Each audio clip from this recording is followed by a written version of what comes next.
Hey guys, so I figured I'd hop on here really quick and show you guys some of the results from mounting the firepunk standalone harness. So I was able to put in some good work on it the last 2 days. And I thought I would just start inside the truck and then I'll work to the outside and show you guys that as well. On the inside here, keep in mind like pros and cons about this particular truck is that I'm able to show you guys like very simply like what's going on because everything is gutted. But the con to that is if you guys are keeping your HVAC and a lot of the different you know, like connections and whatever else in there, it's probably going to be pretty hard for you guys to mount this the way that I did. And it's hard for me to remember out of memory what everything looks like.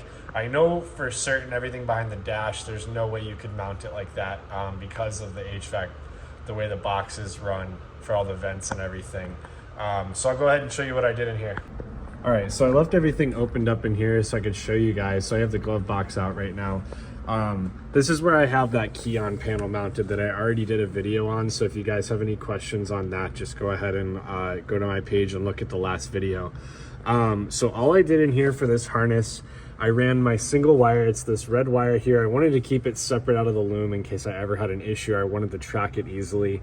So that is my key on source for the ECM.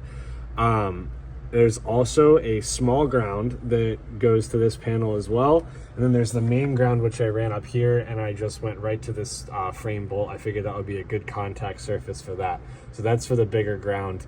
The main power I still have to run, but that's really straightforward. I am going to throw this on a 30 amp fuse. The key on is going to be on a 10 amp.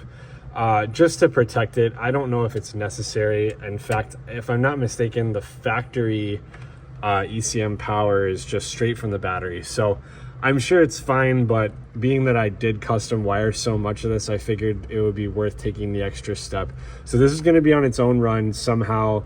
I haven't quite decided how I'm going to run that. I might jump off of my main power supply here to my panel and then just run it to its own 30 amp fuse and tuck it behind this panel here. So that's how that will look.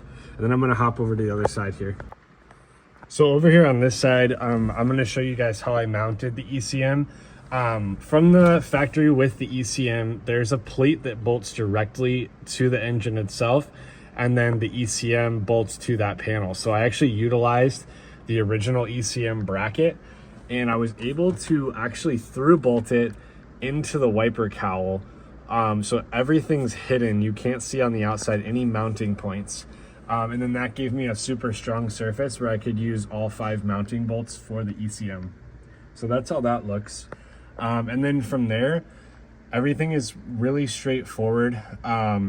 You have your OBD port plug, which I'll show you guys as well. I was able to make a bracket for that.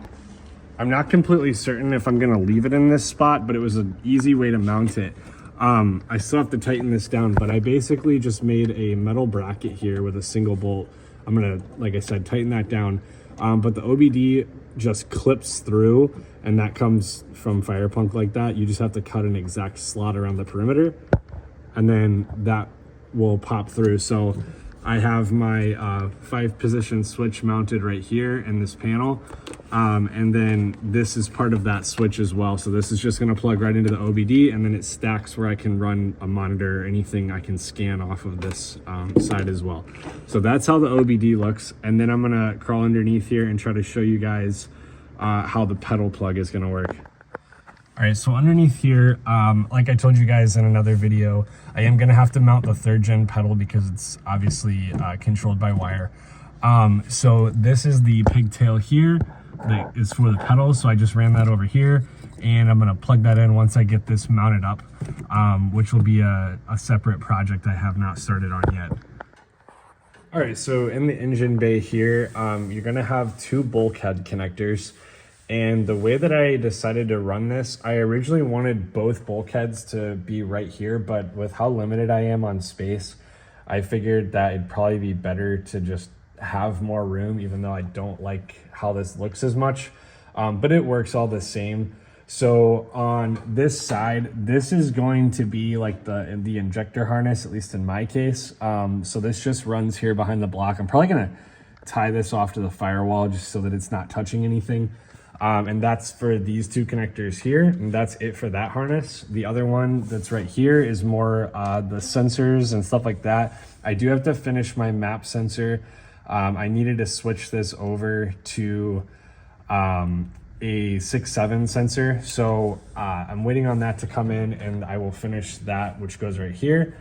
The rest is just gonna be like your rail sensor. You have your CP3 sensor down there, oil pressure, crank, cam, water temp, and then the alternator. And that's pretty much it. So the engine bay still looks pretty clean. Obviously you've got a few wires here and there, but not too bad at all. So that's pretty much how that's gonna look. And then the only thing I have really left major in here is going to be finishing up my power steering lines. As soon as that's done, then I'll probably move on to finishing up the coolant side. I do have to have this top pipe modified. I have a Whirly custom pipe, but it's not quite long enough because it's a 2nd gen radiator. So unfortunately I do have to modify that and then get that repowdered, but not a big deal. And then we just have the charge pipe from the turbo to the intercooler to modify. So that'll be a video of itself. I'm gonna have someone do that. So it'll kind of just be like following up when it's done, because he's also gonna be doing the hood stack and the wastegate piping for me as well. So as soon as the wastegate's in and everything else is tied back together, that'll be on to the fabrication, and then I'll do a follow-up video on that. So in the meantime, there's like some odds and ends to finish up. A couple bolts here and there, just some random things. So it's not gonna be all that eventful, but I'll film if there's anything useful. And until then, I will follow up with you guys, and hopefully the next video we'll be able to have some more good content for you guys.